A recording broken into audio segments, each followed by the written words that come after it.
Professor Tony Travers, Director of LSE London at the London School of Economics and Political Sciences, will join us. Welcome and thank you for sharing your insights. Can you explain which governmental structures are involved in an outbreak response during a pandemic such as COVID-19 and what the role of science in the decision-making process is for governments?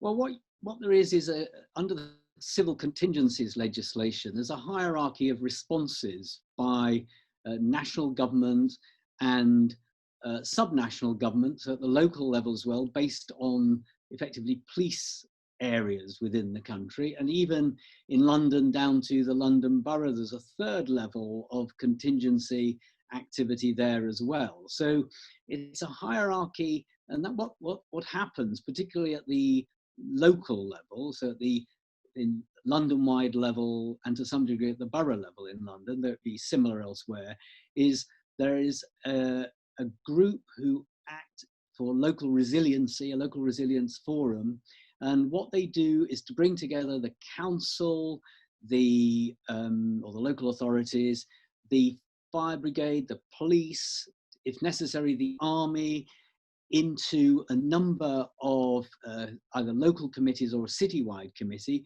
and they then deliver emergency planning. And when we get into an emergency, and now is that position, these agencies work to coordinate across these different institutions and upwards to national government and downwards from national government. So it's a sort of hierarchical institution, but which at the local level produces horizontal coordination between different agencies. And I should say that this is a system that's in place all the time. But now, you also asked about science. And of course, normally, these resilience forums would, from time to time and where necessary, be involved with public health and or national health agencies. They'd be part of the setup. But I think what's unusual about this particular one is that although there'll be all the institutional mechanism in place ready for an emergency of this kind, this particular emergency is bigger in scale and involves an intersection between political institutions, medical research and medical delivery agencies, hospitals and GPs, which is pretty well unparalleled in recent time.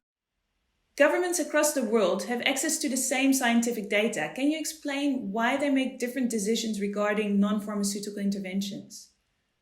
I think this is a most interesting question, which I'm sure will be studied for years to come, because given that this has been a global pandemic, it clearly would benefit from global coordination. What's actually happened is a sort of each country for its own policy, which has led to different sets of actions at different speeds from place to place. Even within Europe, you can see that Italy and France and Spain are in different positions to the UK and Germany as we speak.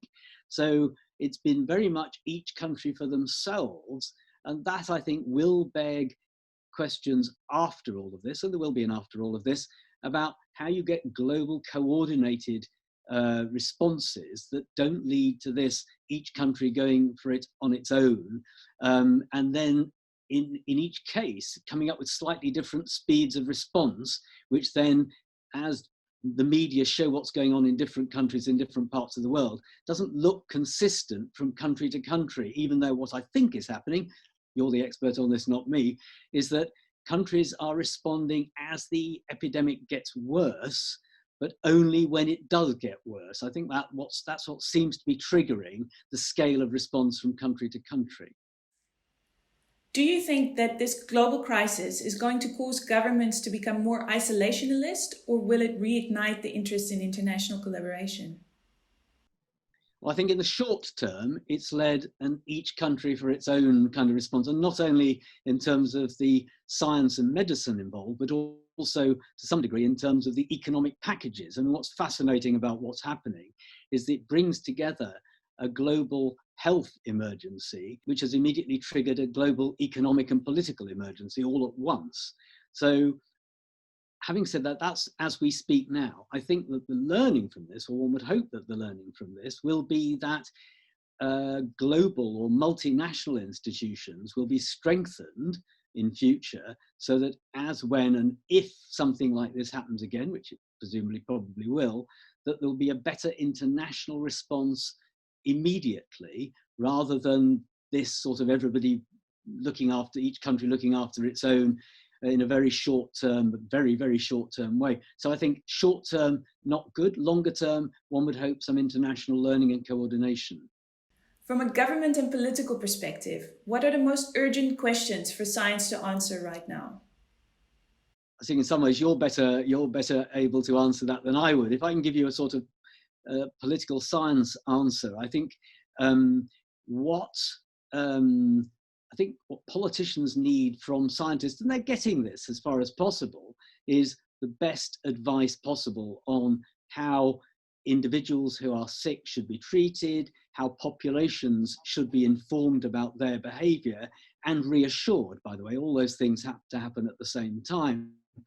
But you know, in the end, politicians are not scientific and medical experts. They have to rely on those who are.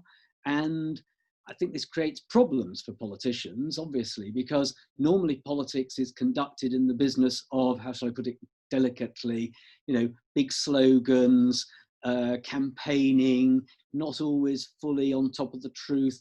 When suddenly, when this kind of event happens, people want to be told the truth. They want to be given reassurance by people they trust in.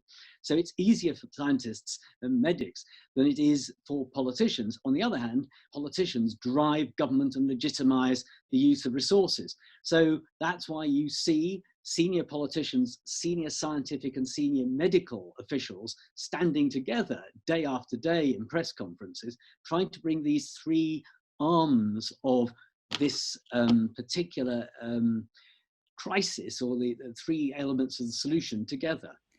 Thank you, Professor, for taking the time to speak with us today. Thank you.